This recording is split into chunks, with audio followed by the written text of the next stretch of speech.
Welcome to V3 news. లక్ష్యం సమాజహితం. నేను జోనాభిరామ్. ముందుగా ముఖ్యాంశాలు. టీఆర్ఎస్ సమావేశాల్లో ఈటల వర్గీయుల నిరసన. కరీంనగర్ జిల్లా చల్లూరులో ఎమ్మెల్సీ నారదాసు కాన్వాయ్ అడ్డగింత. ఎర్రగడ్డ చెస్ట్ ఆసుపత్రిలో అంబులెన్స్లను అందజేసిన కేంద్ర మంత్రి కిషన్ రెడ్డి. డిసెంబర్ నాటికి అందరికీ వ్యాక్సిన్ ఇస్తామని వెల్లడి.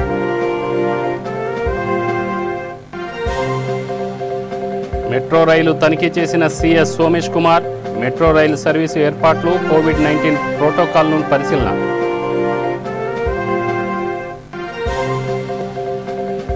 ఆంధ్ర కర్ణాటక సరిహద్దు చెక్ పోస్టుల వద్ద లాక్డౌన్ ఆంక్షలు.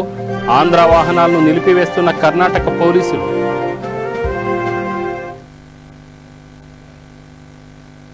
ఇక డీటెయిల్స్ చూస్తే కరీంనగర్ జిల్లా వీణవంక మండలంలో టీఆర్ఎస్ నిర్వహిస్తున్న సమావేశాల్లో ఈటల వర్గీయులు నిరసన గళం వినిపిస్తున్నారు. వీణవంక మండలం చెల్లూరు, మామిడాలపల్లి గ్రామాల్లో ఎమ్మెల్సీ నారదాసు లక్ష్మణరావు అధ్యక్షతన టీఆర్ఎస్ సమావేశాలు నిర్వహించారు. మామిడాలపల్లిలో నారదాసుతో పాటు ఏఎంసీ చైర్మన్ వాల బాలకిషన్ రావును ఈటల వర్గీయులు నిలదీశారు. తాము టీఆర్ఎస్తోనే ఉన్నామని, ఈటల రాజేందర్ సైతం పార్టీలోనే సాగుతున్నారని, ఆయనను పార్టీ నుంచి సస్పెండ్ చేయకుండానే వ్యతిరేక సమావేశాలు నిర్వహిస్తే సహించేది లేదన్నారు. దీంతో సమావేశాన్ని అర్ధాంతరంగా ముగించారు. ఈ తర్వాత ఎమ్మెల్సీ నారదాసు చెల్లూరుకు వెళ్లగా ఆయన కాన్వాయ్ని కొందరు పార్టీ కార్యకర్తలు అడ్డుకున్నారు.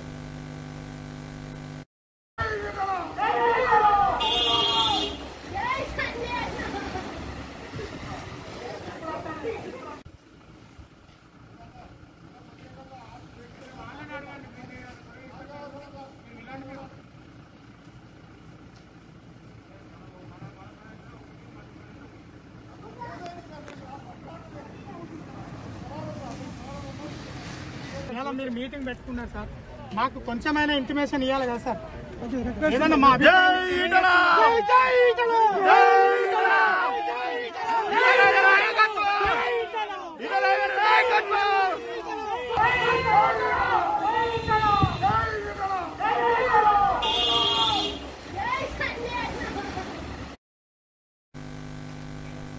డిసెంబర్ నాటికి దేశ ప్రజలందరికీ వ్యాక్సిన్ అందించేందుకు కేంద్ర ప్రభుత్వం రాష్ట్ర ప్రభుత్వాలతో కలిసి కృషి చేస్తుందని కేంద్ర మంత్రి కిషన్ రెడ్డి అన్నారు. ఎర్రగడ్డ చెస్ట్ ఆసుపత్రిలో అంబులెన్సులను అందజేశారు. ఈ సందర్భంగా ఆయన మాట్లాడుతూ దేశంలోని 138 కోట్ల మంది ప్రజలకు ఉచితంగా వ్యాక్సిన్ అందించేందుకు ప్రయత్నిస్తున్నామని అన్నారు. కోవిడ్ బారిన పడ్డ రోగులను రక్షించేందుకు కేంద్ర ప్రభుత్వం అన్ని రకాల చర్యలు తీసుకుంటుందని చెప్పారు.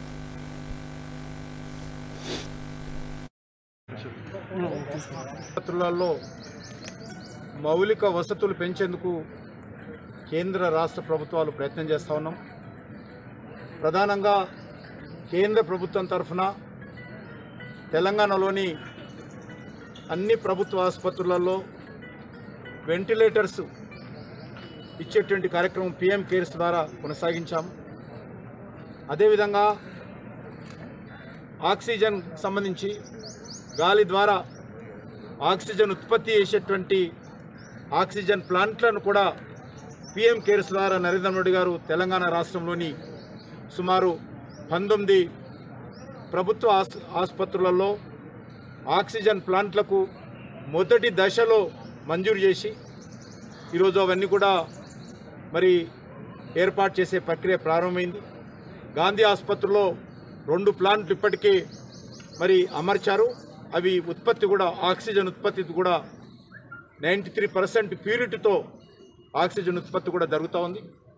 అదేవిధంగా కరీంనగర్ కానీ, భద్రాచలం కానీ, మరి మిగతా అన్ని ప్రాంతాలలో, మన హైదరాబాద్ నగరంలో ఉన్నటువంటి టిమ్స్ ఆసుపత్రి కానీ, అన్ని ఆసుపత్రుల్లో కూడా రానున్న రోజుల్లో ఆక్సిజన్ ప్లాంట్లు పెట్టడం కోసము కేంద్ర ప్రభుత్వం ప్రయత్నం చేస్తూ ఉంది. అదేవిధంగా కాన్సన్ట్రేటర్స్ పెద్ద ఎత్తున NGOలు కానీ, కేంద్ర ప్రభుత్వం కానీ అంతటా ఏర్పాటు చేయడం కోసం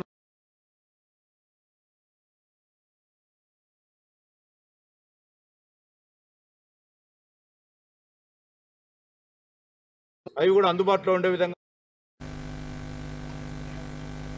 తెలంగాణ రాష్ట్ర ప్రధాన కార్యదర్శి సోమేష్ కుమార్ లాక్డౌన్ సడలింపు సమయంలో మెట్రో స్టేషన్, మెట్రో రైలు సర్వీసు ఏర్పాట్లు, కోవిడ్-19 ప్రోటోకాల్ను పరిశీలించారు. సీఎస్తో పాటు మెట్రో ఎండీ ఎన్వీఎస్ రెడ్డి పలువురు అధికారులు మెట్రోలో ప్రయాణించారు. మెట్రో ప్రయాణికులతో కరోనా సేఫ్టీ మేజర్స్ అడిగి తెలుసుకున్నారు. మేజర్స్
ఆంధ్ర కర్ణాటక సరిహద్దు ప్రాంతాల్లో ఉన్న చెక్ పోస్టుల వద్ద లాక్డౌన్ ఆంక్షలు కొనసాగుతున్నాయి. కర్ణాటక నుంచి ఆలూరు మీదుగా ఆంధ్రాలోనికి వచ్చే వాహనాలను ఉదయం 6 గంటల నుంచి 12 గంటల వరకు అనుమతిచ్చారు. కర్ణాటక నుంచి అత్యవసరంగా ఆంధ్రాలోకి వచ్చే వాహనాలను అన్ని సమయాల్లో ఆంధ్ర పోలీసులు అనుమతి ఇచ్చారు. అయితే ఆంధ్ర నుంచి కర్ణాటకకు వెళ్లే వాహనాలను మాత్రం ఆంధ్ర కర్ణాటక సరిహద్దు సింధాల్ చెక్ పోస్టు వద్ద కర్ణాటక పోలీసులు నిలిపివేస్తున్నారు. అక్కడ ఏంటంటే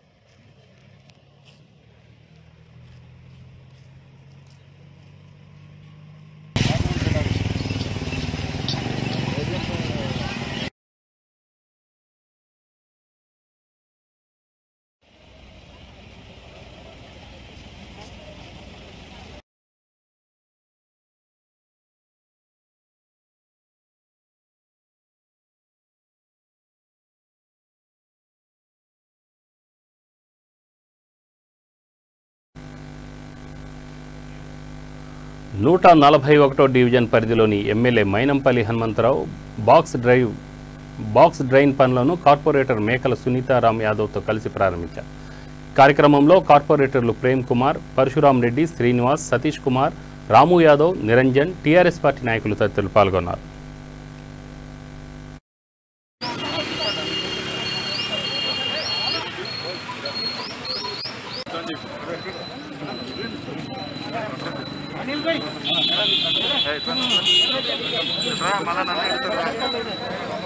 హీరో అయిపోయినా కూడా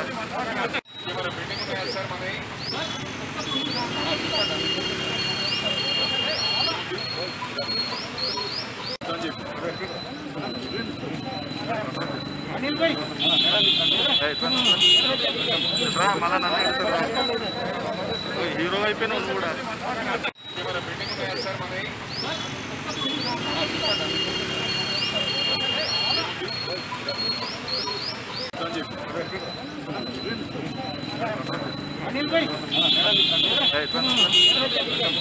మళ్ళా నన్ను హీరో అయిపోయినా కూడా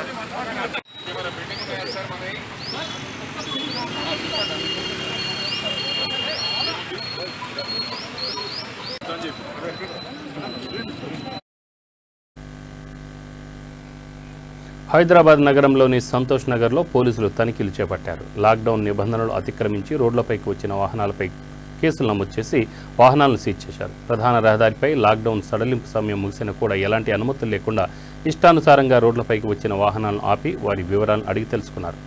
అనుమతులు లేని వాహనాలపై కేసులు నమోదు చేసి వాహనాలను పోలీసులు స్వాధీనం చేసుకున్నారు.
అనునిత్యం ప్రజలతో కలిసి పనిచేస్తున్న తమ ఉద్యోగులను కరోనా బారి నుండి కాపాడుకునేందుకు వ్యాక్సినేషన్ క్యాంప్ను ప్రారంభించినట్లు union bank field general manager Kabir Bhattacharya అన్నారు. హైదరాబాద్ కోటిలోని యూనియన్ బ్యాంక్ ప్రాంతీయ కార్యాలయంలో అపోలో హాస్పిటల్ వైద్య బృందం ఆధ్వర్యంలో ఈ వ్యాక్సినేషన్ క్యాంప్ను ఆయన ప్రారంభించారు. ఈ క్యాంపులో తమ ఉద్యోగులతో పాటు వారి కుటుంబ సభ్యులకు వ్యాక్సినేషన్ వేసుకునే అవకాశం కల్పిస్తున్నట్లు తెలియజేశారు.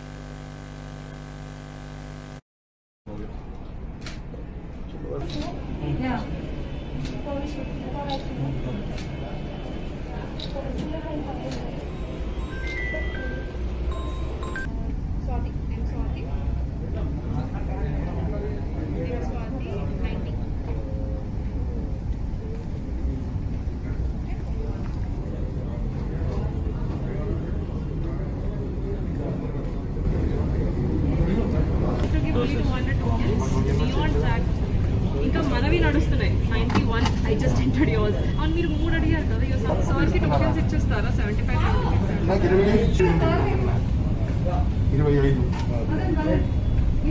Recently on 20th of this month we have organized one camp through our Secunderabad regional office wherein 100 staff members were vaccinated on that day. Today in our FGMO Hyderabad office building we have organized one mass vaccination camp with the help of Apollo Hospital, and today 200 staff members and their family members will be vaccinated in this premises.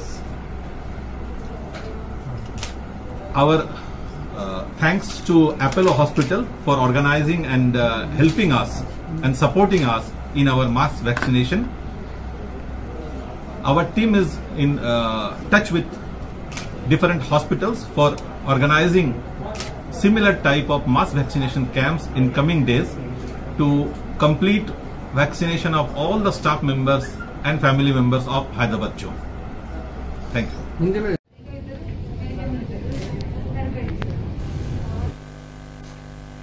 Janagama జిల్లా station Ghanpur మండలం ఇప్పగూడెం గ్రామానికి చెందిన చట్ల లక్ష్మి అనే వృద్ధురాలు అందరూ ఉండి కూడా అనాథగా మారింది. ఎవరూ చేరదీయకపోవడంతో నెల రోజులుగా బస్ సెంటర్లోనే బిక్కుబిక్కుమంటూ కాలం వెళ్లదీస్తున్నారు. విషయం తెలుసుకున్న station Ghanpur CI Srinivas, SI Ramesh, Kadiyam Yuvasena సభ్యులు కలిసి దుప్పట్లు, చీరలు, పండ్లు, ఆర్థిక సాయం అందించి సహృదయ అనాథాశ్రమంలో చేర్పించడానికి కృషి చేశారు. ఈ విషయం తెలుసుకున్న గ్రామస్తులు సిఐ, కడియం యువసేన సభ్యులను అభినందించారు. కార్యక్రమంలో కడియం యువసేన అధ్యక్షులు నాగరాజు, శ్రవణ్ రెడ్డి, ఆఫీస్ శ్రీకాంత్, హఫీజ్, చరణ్ రెడ్డి పాల్గొన్నారు.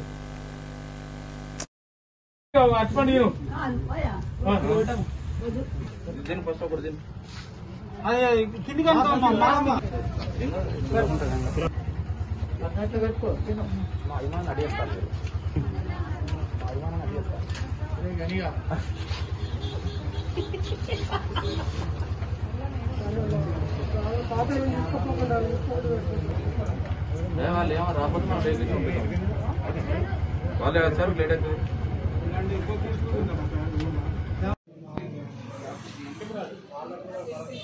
ఎవరు మేడం వస్తారా? మేడం వస్తారా?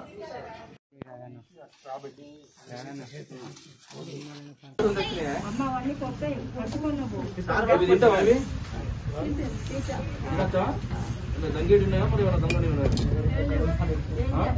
అన్ని నీకు మంచి మూట పెట్టిందా? మటన్ కూడా పెట్టుకో. పెడతా తింటావా? తిన్నావా? పొద్దునే ఉన్నా తిన్నావా? తిను ఫస్ట్ ఒకటి తిను.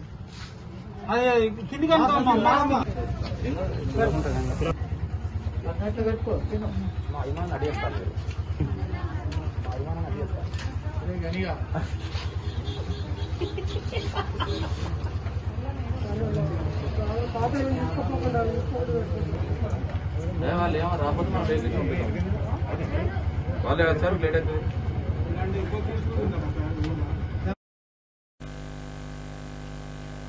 రాజన్న సిరిసిల్ల జిల్లాకు ప్రభుత్వ మెడికల్ కళాశాలను వెంటనే మంజూరు చేయాలని ముస్తాబాద్ మండల కాంగ్రెస్ పార్టీ అధ్యక్షుడు ఏళ్ల బాలరెడ్డి డిమాండ్ చేశాడు. మండల కేంద్రంలో ఏర్పాటు చేసిన విలేకరుల సమావేశంలో మండల పార్టీ నేతలతో కలిసి ఆయన మాట్లాడారు. రాష్ట్ర వ్యాప్తంగా కొత్తగా 7 ప్రభుత్వ వైద్య కళాశాలను ఏర్పాటుకు ప్రభుత్వం గ్రీన్ సిగ్నల్ ఇచ్చిందని అన్నారు. కానీ మంత్రి కేటీఆర్ ప్రాతినిధ్యం వహిస్తున్న నియోజకవర్గంతో పాటు దక్షిణ కాశీగా పేరొందిన వేములవాడలో మెడికల్ కళాశాలను ఏర్పాటుకు ప్రభుత్వం ఎందుకు అంగీకరించలేదని ప్రశ్నించారు. సమావేశంలో ఎంపీటీసీ శ్రీనివాస్ గౌడ్, ఆంజనేయులు, రాకేష్, ప్రశాంత్, నరేష్ తదితరులు పాల్గొన్నారు. సిరిసిల్ల జిల్లాకు మెడికల్ కాలేజ్ వెంటనే, జిల్లాకు మెడికల్ కాలేజ్ వెంటనే సిరిసిల్ల జిల్లాకు మెడికల్ కాలేజ్ వెంటనే మంజూరు చేయాలి. తెలంగాణ రాష్ట్ర ప్రభుత్వము మంజూరు చేసినటువంటి మెడికల్ కాలేజీలలో సిరిసిల్ల జిల్లాకు ప్రాతినిధ్యం ఇవ్వకపోవడము ఇదొక దుశ్చర్యగా కాంగ్రెస్ పార్టీ భావిస్తూ ఉంది. మరి ఎందుకంటే వెనుకబడ్డటువంటి ప్రాంతంతో పాటుగా దక్షిణ భారతదేశంలోనే పేరుగాంచినటువంటి వేములవాడ రాజరాజేశ్వర స్వామి దేవాలయానికి ఉమ్మడి రాష్ట్రం నుంచి కూడా ఇక్కడికి వచ్చేవారు. మరి ఇక్కడ ఇలా ముఖ్యమంత్రి తనయుడు కేటీ రామారావు గారు ప్రాతినిధ్యం వహిస్తున్నటువంటి సిరిసిల్ల నియోజకవర్గమే. మరి ఈ మెడికల్ కాలేజీ ఇప్పుడు మీరు మంజూరు చేయనట్లయితే ఇది ఎప్పుడు చేస్తారని చెప్పి మేము కాంగ్రెస్ పార్టీ పక్షాన మిమ్మల్ని నిలదీసి అడుగుతా ఉన్నాం. వెంటనే ఇక్కడికి మెడికల్ కాలేజీని మంజూరు చేయించాల్సినటువంటి బాధ్యత ఇక్కడ మంత్రి, స్థానిక ఎమ్మెల్యే కేటీ రామారావు పైన ఉంది. ఎందుకంటే కళాశాల వచ్చినట్లయితే ఇక్కడ పేద విద్యార్థులకు కొట్టుమిట్టినటువంటి ఆర్థికంగా వెనుకబడ్డటువంటి విద్యార్థులు మొత్తము ముందుకు వెళ్లేటువంటి అవకాశాలు ఉంటాయి. ఆ వైద్య కళాశాలతో పాటుగా నర్సింగ్ హోమ్ వస్తుంది కాబట్టి ఇక్కడ వైద్య సేవలు కూడా ప్రజలకు, పేద ప్రజలకు అందేటువంటి అవకాశాలు ఉంటాయి. అదేవిధంగా ఉద్యోగాలు కూడా కల్పించబడతాయి. కాబట్టి ఇక్కడ ప్రాంతానికి వెంటనే మెడికల్ కాలేజీ మంజూరు చేయాలని చెప్పి కాంగ్రెస్ పార్టీ పక్షాన డిమాండ్ చేస్తున్నాం. మీరు ఎప్పటికైనా కేటీ రామారావు గారు సిరిసిల్ల నియోజకవర్గం మీద ఒక సవతల్లి ప్రేమనే చూపిస్తున్నారు, కానీ నియోజకవర్గాన్ని అభివృద్ధి దిశలో ముందుకు తీసుకువెళ్లే ప్రయత్నం మీరు చేస్తలేరు. మరి పక్క జిల్లా ఉన్నటువంటి సిద్దిపేట మీ బావ హరీష్ రావు చూడు మెడికల్ కాలేజ్ తెచ్చుకున్నాడు, వెంటనే నువ్వు కూడా మంజూరు చేయాలి. లేకుంటే ఇంతకుముందు జిల్లా ఏ విధంగా అయితే సాధించడమో అదేవిధంగా మెడికల్ కాలేజీ కూడా సాధిస్తామని చెప్పి మేము ముస్తాబాద్ మండల కాంగ్రెస్ పార్టీ పక్షాన డిమాండ్ చేస్తా ఉన్నాం. భారతదేశంలోనే సిరిసిల్ల నియోజకవర్గాన్ని ఒక అగ్రశ్రేణి నియోజకవర్గంగా తీర్చిదిద్దుతా అని మాటలు మాత్రమే చెప్తున్న కేటీఆర్ గారు ఈరోజు నిన్న ప్రకటించిన మెడికల్ కాలేజీల జాబితాలో సిరిసిల్లకు మెడికల్ కాలేజీ కేటాయించకపోవడాన్ని సిరిసిల్ల నియోజకవర్గ కాంగ్రెస్ పార్టీ పక్షాన మేము దీన్ని ఖండిస్తా ఉన్నాము. వైఖరి వహిస్తున్న కేటీఆర్ మొండి వైఖరి నశించాలి. కేటీఆర్ మొండి వైఖరి నశించాలి. జై కాంగ్రెస్, జై కాంగ్రెస్. సిరిసిల్ల జిల్లాకు మెడికల్ కాలేజ్. నారాయణపేట జిల్లా మద్దూరు మండలంలోని షా గార్డెన్ హాల్ నందు రైస్ మిల్ యజమానులతో ఆర్డీఓ వెంకటేశ్వర్లు, అధికారులు, రైతులతో ఎమ్మెల్యే పట్నం నరేందర్ రెడ్డి సమావేశం నిర్వహించారు. సమావేశంలో ప్రతి రైస్ మిల్ యజమాని ఒక్కొక్కరు 15,000 క్వింటాలు ధాన్యం కొనుగోలు చేసుకోవాల్సిందిగా కోరారు. ప్రతి సెంటర్లో ధాన్యాన్ని శుద్ధి చేసి మొలకలు లేకుండా తీసుకురావాలని తెలిపారు. ట్రాక్టర్లు, డీసీఎం వంటి వాహనాల ద్వారా ధాన్యాన్ని గోదాములకు తరలించాలని అధికారులకు ఆదేశించారు. దీనిలో గుర్తించుకోవాల్సిన అంశం ఏంటంటే ఏవైతే మొలకెత్తిన బస్తాలు ఉన్నాయో వాటిని సాఫ్ట్గా క్లియర్ చేసి తీసుకెళ్ళాలి. మొలకెత్తినాక తీసుకుపోతే మాత్రం తీసుకొని రిటర్న్ పంపిస్తారు. ఏమైనా రైతులు కనుక సెంటర్లకు ఒడ్లు తీసుకొస్తున్నారు, రంగంపూర్ కావచ్చు, నాగిరిపల్లి కావచ్చు, చెండేపల్లి కావచ్చు, ఎవరైతే ఒడ్లు తీసుకొస్తున్నారో మీ పొలాల దగ్గర ఒక మొలకెత్తిన విత్తనాలు ఒడ్లు సంచుల మొలకలు క్లీన్ చేసేసి క్లియర్గా తీసుకొని రావాలి.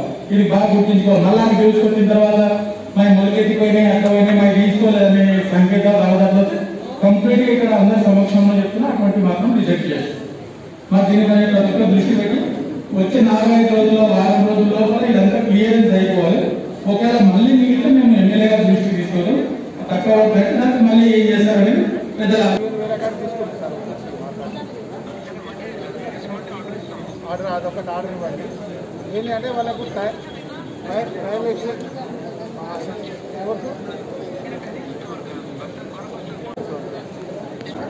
ఏ రాష్ట్రంలో లేని విధంగా గౌరవ ముఖ్యమంత్రి కేసీఆర్ గారి నాయకత్వంలో భారతదేశంలో ఎక్కలేని విధంగా ఈరోజు తెలంగాణ రాష్ట్రంలో ధాన్యం, వరి ధాన్యం కొనుక్కొని ఇంత కరోనా ఉన్నా కూడా రైతులకు ఇబ్బంది కావద్దని చెప్పి వరి ధాన్యం అంతా కూడా గ్రామాలలో సంతని పెట్టి కొనుక్కొని ఎంబడి రైతుల అకౌంట్లో డబ్బులు వేయడం జరుగుతుంది. అందులో భాగంగా ఈ సంవత్సరం బాగా వర్షాలు పడడం వల్ల 5-6 రెట్లు వరి పంట దిగుబడి వచ్చింది. అందులో భాగంగానే ఎవరు రైతులకు ఇబ్బంది కావద్దని చెప్పి లోకల్ ఉన్న రైస్ మిల్స్ కానీ ఫంక్షన్ హాల్స్ కూడా ఇక్కడ ఉన్నటువంటి ఫంక్షన్ హాల్ కూడా హ్యాండ్ ఓవర్ చేసుకొని ఫంక్షన్ హాల్లో డంప్ చేసే విధంగా రైస్ మిల్లర్లతో మాట్లాడి ఫంక్షన్ హాల్ కూడా ఏర్పాటు చేసినాం. ఏ రైతుకు ఇబ్బంది కాకుండా ట్రాక్టర్ల మీద తీసుకొచ్చి ఇక్కడ స్థానికంగా ఉన్న ఫంక్షన్ హాల్ హ్యాండ్ ఓవర్ చేసేటట్టు రైతులకు ఇబ్బంది కాకుండా ఏర్పాటు చేసినాం. మెడికల్ కాలేజీలతో పాటు 500 పడకల ఆసుపత్రులు కూడా ఏర్పాటు చేస్తున్నామని సీఎం జగన్ తెలిపారు. అత్యాధునిక వసతులతో వైద్య కళాశాల నిర్మాణం చేపడుతున్నామని వివరించారు. నాడు నేడు ద్వారా ప్రభుత్వ ఆసుపత్రుల రూపురేఖలు మారుస్తున్నామని అన్నారు. పశ్చిమ గోదావరి జిల్లా ఏలూరులో ప్రభుత్వ ఆసుపత్రి నిర్మాణానికి జరిగే పనులకు సీఎం జగన్ వర్చువల్ విధానం ద్వారా శంకుస్థాపన చేశారు. ప్రతి గ్రామంలోనూ వైఎస్ఆర్ విలేజ్ క్లినిక్లను ఏర్పాటు చేస్తున్నామని తెలిపారు. ప్రజల ఆరోగ్యమే మరి ముఖ్యంగా మీరు భావించి ఈ విధంగా అత్యంత ప్రాధాన్యతను ప్రజారోగ్యానికి ఇస్తూ మరి మీరు చేపట్టేటువంటి కార్యక్రమాలన్నీ కూడా ప్రజల ప్రాణాల పట్ల ప్రజల ఆరోగ్యం పట్ల తమకు ఎంత అంకిత భావం ఉన్నాయో అవన్నీ కూడా రుజువు చేస్తూ ఉన్నాయి. Speciality hospitals, multi speciality hospitals మన దగ్గర లేకపోయినప్పటికీ కూడా ఏ రకమైన ఇబ్బందులు పడతా ఉన్నారో మనం అంతా కూడా గమనిస్తూనే వచ్చాం.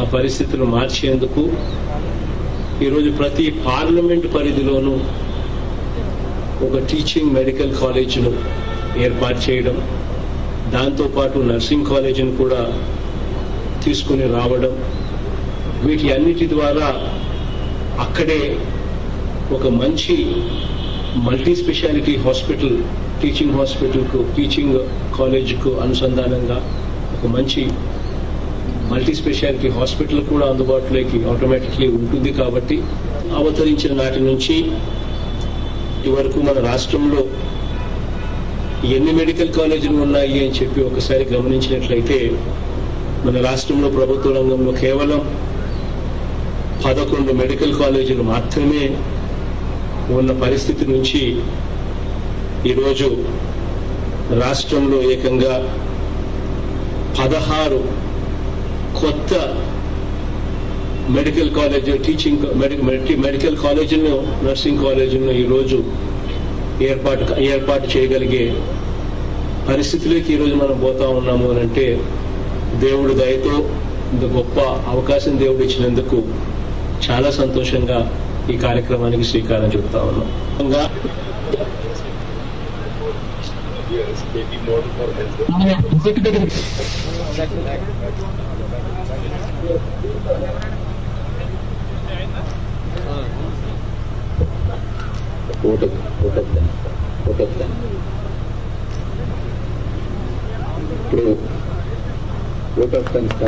Primary, secondary and tertiary, touching all facets of health department. Because when we interact with all medical fraternities, it's every aspect, sir, that the 16 new medical colleges and 3 PMC units also has been working tirelessly, sir. ఈ రోజు పశ్చిమ గోదావరి జిల్లాలో 2 medical college శంకుస్థాపన పెట్టడం జరిగింది. ఏలూరులో ఒకటి, తర్వాత పాల్కోల్లో ఒకటి కొత్త మెడికల్ కాలేజ్. చాలా రోజు నుంచి పబ్లిక్ ఎదురు చూస్తున్నారు. ఈరోజు వాళ్ళ కళ కంప్లీట్ అయింది.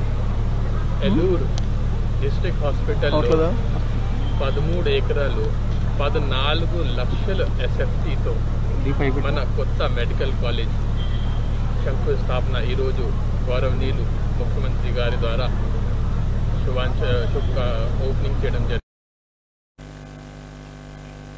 పెద్దపల్లి జిల్లా రామగుండం ఎన్టీపీసీలోని సమతా ఫౌండేషన్ చైర్మన్ మార్షల్ దుర్గం నగేష్ ఆదేశాల మేరకు ఇందిరమ్మ కాలనీలో బెల్లంపల్లి ఎమ్మెల్యే దుర్గం చిన్నయ్య జన్మదిన వేడుకలు ఘనంగా నిర్వహించారు. సందర్భంగా సిక్కువాడలోని నిరుపేద పిల్లలకు మాస్కులు, శానిటైజర్లు, పండ్లు పంపిణీ చేశారు. అనంతరం వారు మాట్లాడుతూ ఎమ్మెల్యే చిన్నయ్య సేవలు గుర్తు చేశారు. ఇటీవల శాలేపల్లికి చెందిన నిరుపేద యువతి ఉమారాణి వివాహానికి 20,000 రూపాయలు దుర్గం ట్రస్ట్ ద్వారా ఆర్థిక సాయం అందించామని చెప్పారు. కార్యక్రమంలో ఫౌండేషన్ సభ్యులు దుర్గం విశ్వనాథ్, సురేష్, శ్రీనివాస్ తదితరులు పాల్గొన్నారు.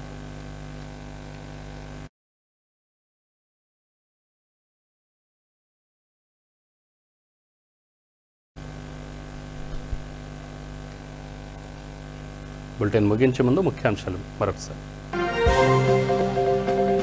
టీఆర్ఎస్ సమావేశాల్లో ఈటల వర్గీయుల నిరసన, కరీంనగర్ జిల్లా చల్లూరులో ఎమ్మెల్సీ నారదాసు కాన్వాయ్ అడ్డగింత. ఎర్రగడ్డ చెస్ట్ ఆసుపత్రిలో అంబులెన్సులను అందజేసిన కేంద్ర మంత్రి కిషన్ రెడ్డి. డిసెంబర్ నాటికి అందరికీ వ్యాక్సిన్ ఇస్తామని వెల్లడి.